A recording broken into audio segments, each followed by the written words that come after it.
محترم بزرگ و عزیز دوستو، اللہ جل جلالہ عم نوالہ نے جو دین اور جو شریعت سرکار دو عالم صلی اللہ علیہ وسلم کو عطا فرمائی، یہ دین کامل و مکمل ہے، ہر طرح کی کمی اور کوتاہی سے پاک و صاف ہے اور ہر طرح کے عیب سے پاک ہے۔ اس میں کسی کو کہیں انگلی رکھنے کی گنجائش نہیں ہے۔ یہ دین قیامت تک کے لیے رہبری کرنے والا، رہنمائی کرنے والا، راستہ دکھانے والا ہے۔ چاہے زمانہ جیسا رہے، کتنا ہی ترقی کرتا رہے اور کتنی ہی نئی نئی چیزیں پیدا کیوں نہ ہو جائیں، جو دین اللہ نے، دین اسلام ہمیں عطا فرمایا ہے، یہ قیامت تک کے لیے گائیڈ کرنے والا ہے۔ ایسا نہیں ہے کہ صحابہ کے زمانے میں قرآن نازل ہوا، صحابہ کے زمانے میں سرکار دو عالم صلی اللہ علیہ وسلم نے احادیث بیان فرمائی تو یہ اس زمانے کے لیے تھی۔ آج وہ پرانی باتیں ہمارے لیے مشعل راہ نہیں ہیں، اب اس کے اندر ہماری رہبری کرنے کی صلاحیت نہیں ہے، ایسا نہیں ہے، بلکہ دین ہر دم زندہ ہے، ہر دم جوان ہے اور قیامت تک کے لیے رہبری کرنے کی صلاحیت اپنے اندر رکھتا ہے۔ تو دین اللہ نے جو دیا ہے وہ بڑا کامل و مکمل دین دیا ہے، اس میں کسی چیز کے نہ بڑھانے کی گنجائش ہے اور نہ گھٹانے کی گنجائش ہے، بلکہ اللہ تبارک و تعالی نے بہت ہی کامل و مکمل بنا کر بندوں کو یہ دین عطا فرمایا۔ جیسے حجۃ الوداع کے موقع پر عرفات کے میدان میں وہ آیت نازل ہوئی، الیوم اکملت لکم دینکم، اللہ نے فرمایا کہ نبی جی آج میں نے تمہارے لیے تمہارے دین کو مکمل کر دیا۔ تو جو دین ہمیں ملا ہے یہ کامل ہے، مکمل ہے اور قیامت تک کے لیے یہی ہے۔ اللہ نے قرآن میں فرمایا ان الدین عند اللہ الاسلام، کہ اللہ کے نزدیک جو قابل قبول زندگی گزارنے کا طریقہ ہے وہ طریقہ ہے جو اللہ نے اپنے نبی کو سکھایا اور بتایا ہے، اور نبی نے اس طریقے کے مطابق زندگی گزار کر اپنے امت کو بتایا ہے۔ پھر اللہ فرماتے ہیں وَمَن يَبْتَغِ غَيْرَ الْإِسْلَامِ دِينًا فَلَن يُقْبَلَ مِنْهُ، کہ جو کوئی اس طریقے زندگی کو چھوڑ کر کوئی اور طریقہ اختیار کرے گا وہ ہمارے ہاں قابل قبول نہیں ہے۔ وَهُوَ فِي الْآخِرَةِ مِنَ الْخَاسِرِينَ، اور دین اسلام کو چھوڑ کر نبی رحمت صلی اللہ تعالی علیہ وسلم کے بتائے ہوئے راستے کو چھوڑ کر کوئی اور راستہ اختیار کر کے آئے گا تو وہ آخرت میں خسارہ اٹھائے گا، نقصان اٹھائے گا۔ تو اس لیے جو دین اللہ نے ہمیں دیا ہے وہ بڑا کامل، مکمل، اکمل، ہر اعتبار سے اس میں کمال ہے، ہر اعتبار سے وہ کامل و مکمل ہے، ہر طرح کے عیب سے پاک ہے، کسی کو اس میں کہیں انگلی رکھنے کی گنجائش نہیں دی گئی ہے۔ تو میرے عزیز و دوست بزرگوں، جہاں یہ دین اللہ نے ہمیں کامل و مکمل، ہر طرح کی کمی کوتاہیوں سے پاک و صاف دیا ہے، وہیں روز اول سے دشمنان اسلام نے اور اللہ کے باغیوں اور نافرمانوں نے روز اول سے یہ کوشش کی ہے کہ وہ کسی نہ کسی طریقے سے اسلام پر نقطہ چینی کریں، اسلامی احکامات پر کسی نہ کسی طریقے سے کفر و شرک کی اور گمراہی کی باتوں کو اس میں داخل کریں۔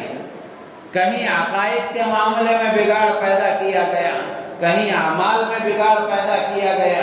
کہیں اخلاق میں بگاڑ پیدا کیا گیا، تو یہ بگاڑ کی کوششیں روز اول سے چلی آ رہی ہیں۔ لیکن جو کامل مسلمان ہے، جو اللہ پر ایمان رکھنے والا مسلمان ہے، وہ اللہ کے نبی کے بتائے ہوئے راستے کو اختیار کرے گا اور کامل و مکمل دین کے مطابق زندگی گزارے گا، اور جو اللہ کے دشمنوں نے اس میں اپنی طرف سے زیادتیاں کی ہیں اور جو بگاڑ پیدا کرنے کی کوشش کی ہے، اپنے نور ایمان سے، اپنی فراست ایمانی سے، وہ ان چیزوں سے اپنے آپ کو دور رکھے گا۔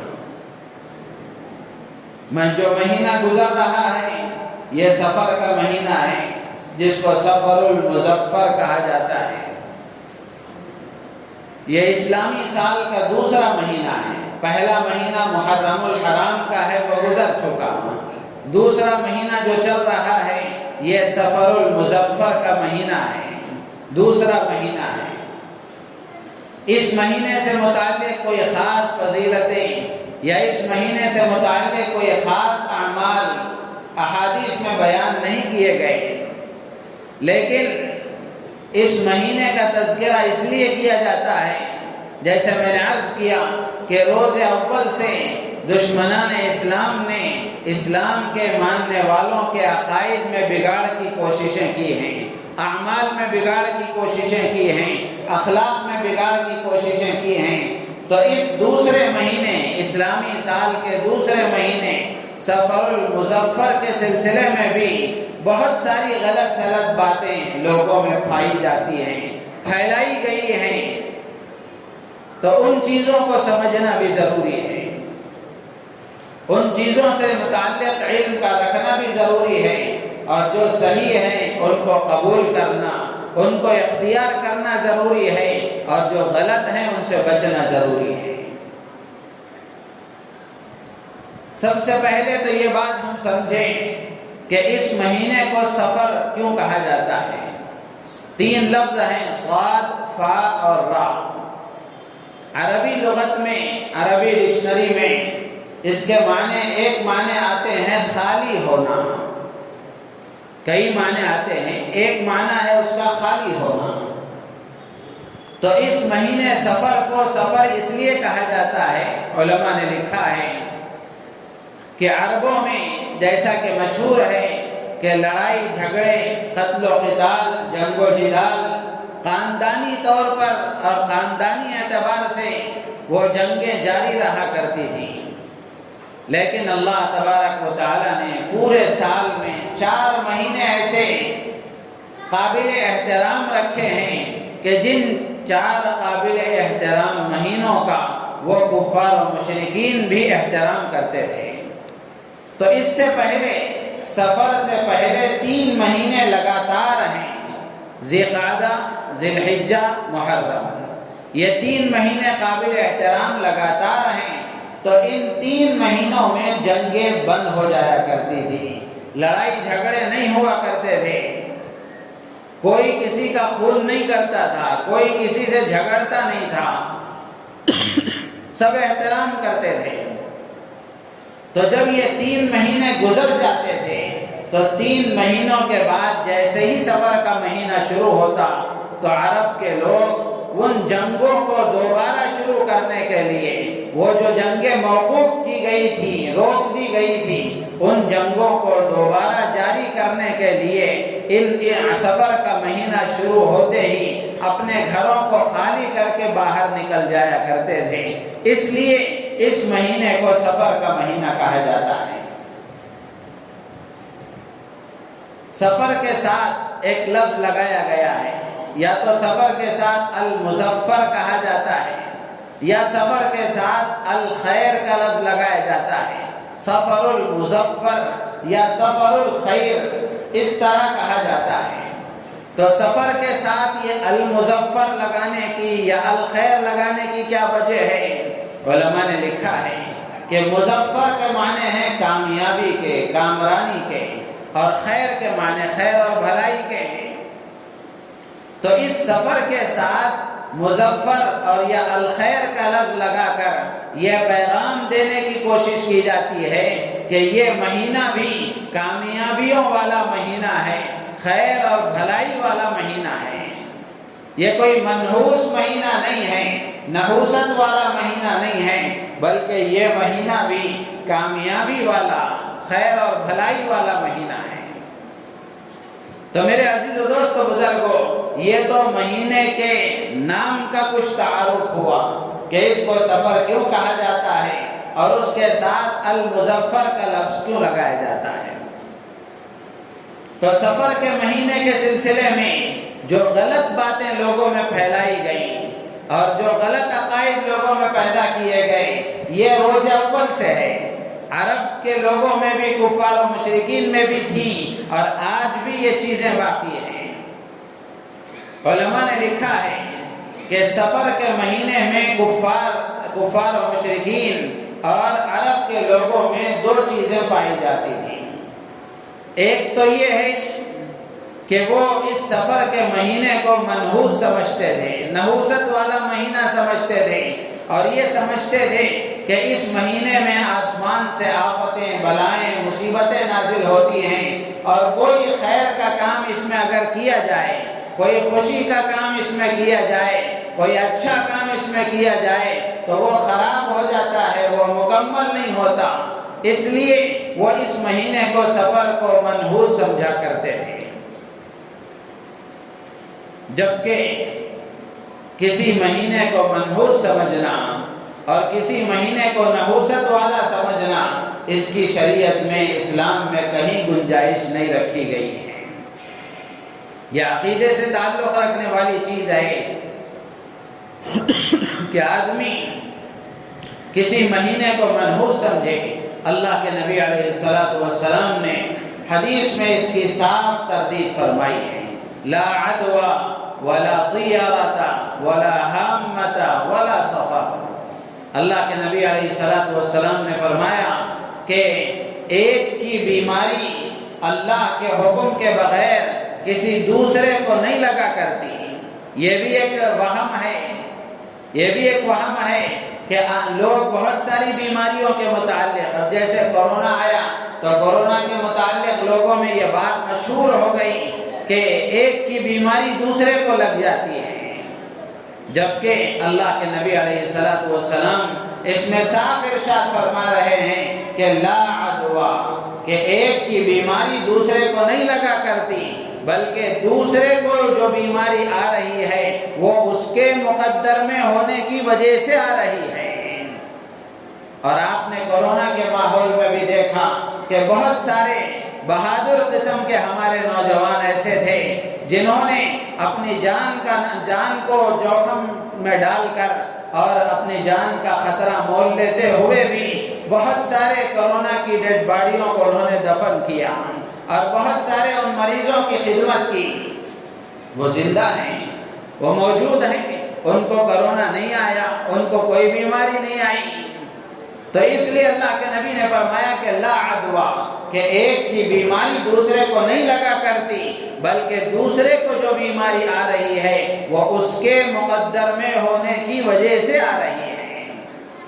ہاں ایک بات اور ہے، اللہ کے نبی علیہ السلام نے کچھ بیماریوں کے متعلق فرمایا کہ ان بیماریوں میں اگر کوئی آدمی مبتلا ہو جائے تو ایسے بیماروں سے اپنے آپ کو دور رکھا کرو۔ یہ دور رکھنے کا جو حکم دیا گیا، دور رہنے کی جو تعلیم دی گئی، وہ اس لیے نہیں دی گئی کہ اس کی بیماری اس کو لگ جاتی ہے، بلکہ اس لیے تعلیم دی گئی کہ اس کے ساتھ اگر تم رہو گے، تمہارے مقدر میں بھی اگر وہ بیماری اللہ نے لکھ رکھی ہے، اگر وہ بیماری اس کے ساتھ رہنے کے موقع پر آ گئی تو تمہارے دماغ میں یہ بات آئے گی کہ اس کے ساتھ رہنے کی وجہ سے وہ بیماری آئی ہے، تمہارا عقیدہ خراب ہوگا، حالانکہ اس کے ساتھ رہنے کی وجہ سے وہ بیماری نہیں آئی بلکہ تمہارے مقدر میں تھی تو اللہ نے تمہیں دی ہے۔ احتیاط بہرحال ضروری ہے۔ تو اس لیے عقیدوں کے بگاڑ کو اللہ کے نبی علیہ السلام نے ہر جگہ درست فرمایا اور احتیاط کی تلقین فرمائی۔ تو پہلی چیز اللہ کے نبی فرماتے ہیں کہ لا عدوى، کہ ایک کی بیماری دوسرے کو لگا نہیں کرتی، اس میں نفی بھی ہے نہیں بھی ہے۔ نفی کا مطلب یہ ہے کہ اللہ کے نبی علیہ الصلوۃ والسلام یہ بتانا چاہتے ہیں کہ تمہارا جو عقیدہ ہے یا تم جیسا خیال کرتے ہو، جیسا تمہارا وہم ہے کہ ایک کی بیماری دوسرے کو لگ جاتی ہے، اچھی طرح یہ بات سن لو کہ کسی کی بیماری کسی کو لگا نہیں کرتی۔ یہ مطلب ہے نفی کا۔ اور علماء نے لکھا ہے، علامہ ابن قیم جوزی رحمۃ اللہ علیہ نے لکھا ہے کہ یہ نفی کے ساتھ ساتھ نہیں بھی ہے، ممانعت بھی ہے، یعنی اللہ کے نبی علیہ الصلوۃ والسلام اپنے ماننے والے امتی سے یہ فرما رہے ہیں کہ تمہارا جو یہ خیال ہے، یہ خیال تمہیں نہیں رکھنا چاہیے اور یہ خیال تمہارا نہیں ہونا چاہیے۔ ایک تو حقیقت یہ ہے کہ ایک کی بیماری دوسرے کو لگا نہیں کرتی، اور دوسری بات یہ ہے کہ ایک کی بیماری دوسرے کو لگنے کا وہم جو تمہارے اندر ہے، یہ وہم بھی تمہارے اندر نہیں ہونا چاہیے، اس سے بھی تمہیں اپنے آپ کو بچانا چاہیے۔ اللہ کے نبی علیہ الصلوۃ والسلام کے اقوال جامع ہوا کرتے ہیں، اسی لیے اللہ کے نبی کے بارے میں فرمایا گیا کہ آپ کو جوامع الکلم عطا کیے گئے، یعنی بات ایک ہوتی ہے، لفظ ایک ہوتا ہے، اس میں معانی کا سمندر ہوتا ہے۔ آج بھی آپ دیکھ لیں، اللہ کے نبی علیہ الصلوۃ والسلام نے 1500 سال پہلے آپ نے جو باتیں ارشاد فرمائی، آج بھی علماء و محدثین اس ایک جملے کو سامنے رکھ کر تحقیق کر کے آج بھی معانی کے سمندر نکال رہے ہیں۔ تو یہ اللہ کے نبی علیہ السلام کا معجزہ ہے، اور اللہ کے نبی علیہ الصلوۃ والسلام کو اللہ کی طرف سے دیے گئے جوامع الکلم ہیں۔ تو اللہ کے نبی فرماتے ہیں لا عدوى ولا طیرۃ، اور بدفعلی لینا، بدفعلی لینا، بدشگونی لینا، یہ بھی صحیح نہیں ہے۔ آدمی جیسے مثال کے طور پر صبح میں آدمی نکلا، اس کے سامنے سے کالی بلی گزر گئی تو وہ سمجھے گا میرا پورا دن خراب ہو گیا۔ یا دکان پر جا کر دکان انہوں نے کھولا، پہلا جو لینے والا گاہک آیا، اگر وہ ادھار لینے والا آیا تو یہ سمجھ لیا کہ آج کا پورا کاروبار خراب ہو گیا۔ تو اس طرح کی جو بہت ساری چیزیں بدفعلی اور بدشگونی کی لوگوں میں رائج ہیں، اللہ کے نبی فرماتے ہیں کہ لا طیرۃ، کہ بدفعلی لینا یہ صحیح نہیں ہے، بدفعلی لینا یہ صحیح نہیں ہے، بدشگونی لینا یہ صحیح نہیں ہے۔ اسی طرح اللہ کے نبی فرماتے ہیں ولا سفر، کہ سفر کے مہینے میں نحوست کا جو وہم، نحوست کا جو خیال تمہارے اندر ہے، یہ خیال بھی صحیح نہیں ہے۔ میرے عزیز و دوست بزرگوں، جیسے زمانے جاہلیت میں کفار و مشرکین کے اندر یہ وہم تھا، یہ خیال تھا، اور وہ لوگ یہ سوچا کرتے تھے، اتنا لمبا عرصہ گزر جانے کے بعد بھی آج بھی مسلمانوں میں یہ وہم پایا جاتا ہے، آج بھی مسلمانوں میں یہ وہم پایا جاتا ہے۔ اللہ کے نبی فرماتے ہیں کہ اس کا کوئی اسلام سے تعلق نہیں ہے، اس کا شریعت سے کوئی تعلق نہیں ہے، اور ایسا خیال مسلمان کو نہیں رکھنا چاہیے۔ تو پہلی بات سفر کے مہینے سے متعلق یہ تھی۔ دوسری بات ان زمانے جاہلیت میں عربوں کے درمیان میں یہ تھی کہ وہ سفر کے مہینے میں جیسا سمجھا کرتے تھے، نحوست کا عقیدہ رکھتے تھے، آسمان سے بلائیں، آفتیں، مصیبتیں نازل ہونے کا خیال کرتے تھے، تو اس لیے انہوں نے ایک رسم نسی، جس کو عربی میں کہا جاتا ہے، وہ نسی کی رسم انہوں نے نکالی۔ نسی کی رسم کا مطلب کیا ہے؟ مطلب یہ ہے کہ جیسے اللہ تبارک و تعالیٰ نے 4 مہینے قابل احترام رکھے ہیں، تو یہ 4 مہینے وہ بھی قابل احترام سمجھتے تھے، ان کا بھی احترام کرتے تھے، لیکن تھوڑا ڈنڈی یہ مارا کرتے تھے کہ کبھی ان کا سردار جو ہوتا تھا، اس سردار کو انہوں نے اتنا اختیار دیا ہوا تھا کہ وہ سردار اعلان کرتا کہ اس سال جو محرم کا مہینہ قابل احترام ہے، وہ پہلے کے بجائے دوسرا مہینہ ہم کر لیں گے، سفر کے مہینے کو پہلے کر لیں گے، تاکہ اگر کوئی زور آور طاقتور قبیلہ کسی پر حملہ کرنا چاہتا، کسی کے ساتھ جنگ کرنا چاہتا، تو ان کا سردار یہ اعلان کر دیتا کہ محرم کا جو قابل احترام مہینہ ہے وہ پہلے مہینے کے بجائے دوسرا اس کو کر لیں گے، اور دوسرا جو سفر کا مہینہ ہے اسے پہلے کر لیں گے۔ پھر آئندہ سال آتا تو آئندہ سال وہ اعلان کرتا کہ اب جو گزشتہ سال تبدیلی کی گئی تھی وہ نہیں ہوگی، بلکہ محرم کا مہینہ پہلا ہی ہوگا، سفر کا مہینہ دوسرا ہی ہوگا۔ اللہ تبارک و تعالی نے فرمایا انما النسیء زیادۃ فی الکفر، کہ یہ نسی کی جو رسم ہے، یعنی ایک سردار کو جو تم نے اپنے یہ اتھارٹی دے دی اور یہ اختیار دے دیا کہ وہ اللہ کے حلال و حرام کو آگے پیچھے کر سکے، اور اللہ تبارک و تعالیٰ کے طے کردہ حلال و حرام کو وہ اپنے اختیار سے آگے پیچھے کر دے، یہ تمہارے گمراہی میں اضافے کی بات ہے، یہ کفر میں بڑھوتری کی بات ہے۔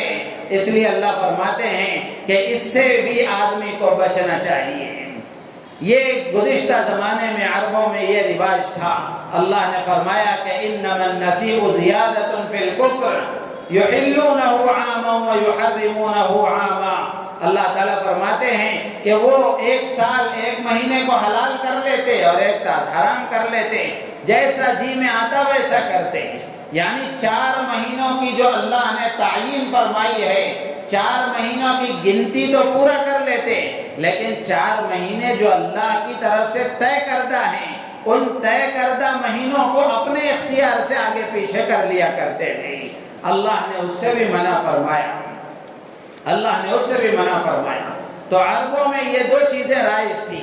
ایک تو سفر کے مہینے کو منحوس سمجھنا اور اس سے بدفعلی لینا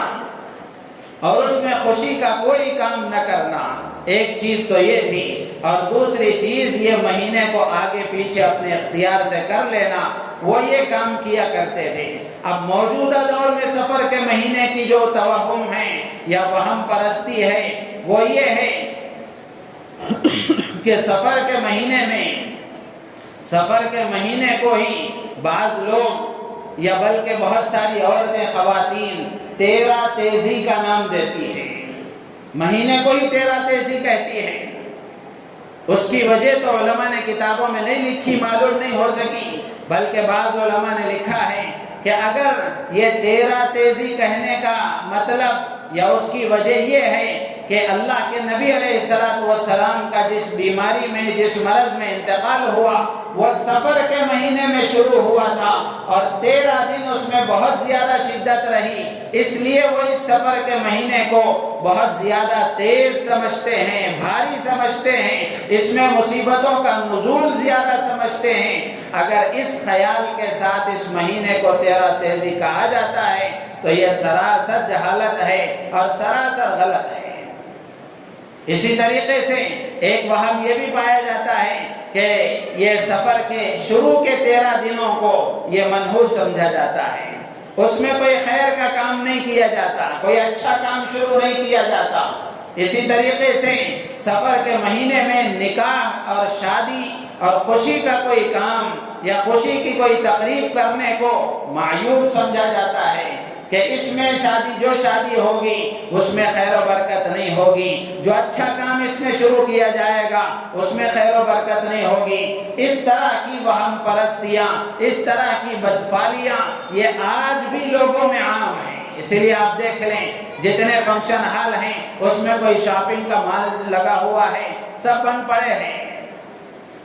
تو میرے عزیز و دوست و بزرگوں، اللہ کے نبی علیہ السلام نے کتنی خطرناک بات ارشاد فرمائی، لیس منا من تطیر، کہ جو بدفعلی لے گا وہ ہم میں سے نہیں ہے،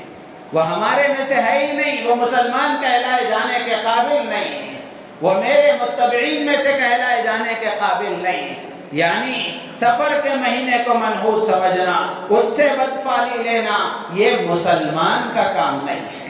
یہ مسلمان کا کام نہیں ہے۔ نحوست کا تعلق اعمال سے ہے، ایام سے نہیں ہے۔ نحوست کا تعلق اعمال سے ہے، اچھے اعمال ہیں تو اللہ تبارک و تعالی اس کو اچھے مواقع عطا فرمائیں گے، اس کے کاموں میں خیر و برکت شامل فرمائیں گے۔ اعمال اگر برے ہیں تو وہ خود اس کی نحوست کے لیے کافی ہیں۔ جیسے مثال کے طور پر شادی آپ ربیع الاول کے مہینے میں کریں یا رمضان کے مہینے میں کریں، اگر سنت کے مطابق نہیں کریں گے، اللہ کے نبی علیہ السلام کے بتائے ہوئے طریقے کے مطابق نہیں کریں گے، تو رمضان جیسے مقدس مہینے میں بھی اگر آپ کر لیں تو حضور کے طریقے کے خلاف کرنا یہ خود نحوست کے لیے کافی ہے۔ آدمی بے نمازی ہے، نماز نام کی کوئی چیز اس کی زندگی میں نہیں ہے، قرآن کی تلاوت نہیں ہے، اللہ کے ذکر کا اہتمام نہیں ہے، صدقہ اور خیرات کا اہتمام نہیں ہے، یہ سب نحوست والے اعمال ہیں۔ اب اس کے بعد آدمی کسی بلی کے چلے جانے کو منحوس سمجھے تو آدمی اپنے اعمال سے خود اتنا بڑا منحوس ہے کہ وہ کسی کے سامنے سے چلا جائے تو نحوست آ جائے، اس کے سامنے سے بلی جائے گی تو اس کا کیا قصور ہے؟ تو میرے عزیز و دوست بزرگوں، اسلام کی یہ تعلیم ہے کہ نحوست کا تعلق نہ دنوں سے ہے، نہ وقت سے ہے، نہ ایام سے ہے، بلکہ نحوست کا تعلق آدمی کے برے اعمال سے ہے، کہ اگر وہ برے اعمال کرنے والا ہے تو وہ خود منحوس ہے۔ میں ہمیشہ یہ بات کہا کرتا ہوں کہ آپ دیکھتے ہوں گے کہ بہت سارے ہوٹلوں میں، دکانوں میں فجر کے فوراً بعد کسی حافظ صاحب کو بلا کر سورہ یاسین پڑھایا جاتا ہے، سورہ بقرہ پڑھایا جاتا ہے، اور دکان کے مالک یجمان 8 بجے اٹھ کر فجر کی نماز چھوڑ کر آ کر اس چیئر پر بیٹھتے ہیں جس پر حافظ صاحب سورہ یاسین پڑھ کر گئے ہیں۔ وہ تو برکت والا کام کر کے گئے ہیں اور آپ اپنی فجر کی نماز چھوڑنے کی نحوست لے کر آ کر اس پر بیٹھے ہیں۔ میرے عزیز و دوست بزرگوں، نحوست کا تعلق آدمی کے اعمال سے ہے، ایام سے نہیں ہے۔ تو اس لیے سفر کے مہینے کو منحوس سمجھنا یا اس میں نحوست کا خیال کرنا یہ مسلمان کا کام نہیں ہے۔ اگر سفر کا مہینہ منحوس ہوتا، سرکار دو عالم صلی اللہ علیہ وسلم حضرت خدیجہ الکبریٰ سے سفر کے مہینے میں نکاح نہ فرماتے ہیں۔ اگر سفر کا مہینہ منحوس ہوتا تو غزوہ بیر معونہ جس میں اللہ کے نبی علیہ السلام کو فتح ہوئی وہ اس مہینے میں نہ ہوتا۔ سفر کا مہینہ اگر منحوس ہوتا، اللہ کے نبی علیہ السلام حضرت اسامہ ابن زید رضی اللہ تعالیٰ عنہ کے لشکر کو روانہ فرمانے کا حکم نہیں دیتے۔ بہت سارے کام ہیں جو سفر کے مہینے میں کیے گئے۔ تو اس لیے بنیادی بات، جو نقطے کی بات ہے جو ہمارے ذہن میں رہنا چاہیے وہ یہی کہ نحوست کا تعلق اعمال سے ہے، ایام سے نہیں ہے۔ قرآن میں اللہ نے بے شمار جگہوں پر فرمایا ما اصاب من مصیبت الا باذن اللہ، کہ جو مصیبت تمہیں پہنچتی ہے وہ اللہ کی طرف سے پہنچتی ہے۔ ایک اور جگہ اللہ نے فرمایا وما اصابکم من مصیبت فبما کسبت ایدیکم، جو مصیبت، جو پریشانی تمہیں آئی ہے وہ تمہارے برے اعمال، تمہارے کرتوتوں کا نتیجہ ہے، یہ کسی اور کا کام نہیں ہے بلکہ یہ تمہارے برے اعمال اس کا سبب ہے۔ تو اس لیے میرے عزیز و دوست بزرگوں، سفر کا مہینہ چل رہا ہے تو جو بات مشہور ہو جاتی ہے، اگرچہ آدمی کا عقیدہ وہ نہ ہو، اگرچہ آدمی کا وہ عقیدہ نہ ہو، لیکن بات جب مشہور ہو جاتی ہے تو اچھے عقیدے والے کے گمان میں بھی کبھی کبھار یہ بات آ جاتی ہے۔ اللہ کے نبی علیہ السلام نے ایسے موقع پر فرمایا کہ جب ایسی بات دماغ میں آئے تو آدمی کو اللہ کے توکل اور بھروسے کو غالب کرنا چاہیے اور اس غلط خیال پر عمل نہیں کرنا چاہیے۔ اللہ تعالیٰ سے دعا ہے اللہ تعالیٰ ہم سب کو ان باتوں پر عمل کی توفیق عطا فرمائے، ہم سب کو صحیح عقیدے والا، صحیح عمل والا، صحیح اخلاق والا اللہ تعالیٰ مجھے آپ کو پوری امت کو بنائے، ہماری نیتوں میں اخلاص پیدا فرمائے۔ آمین۔ وآخر دعوانا الحمدللہ۔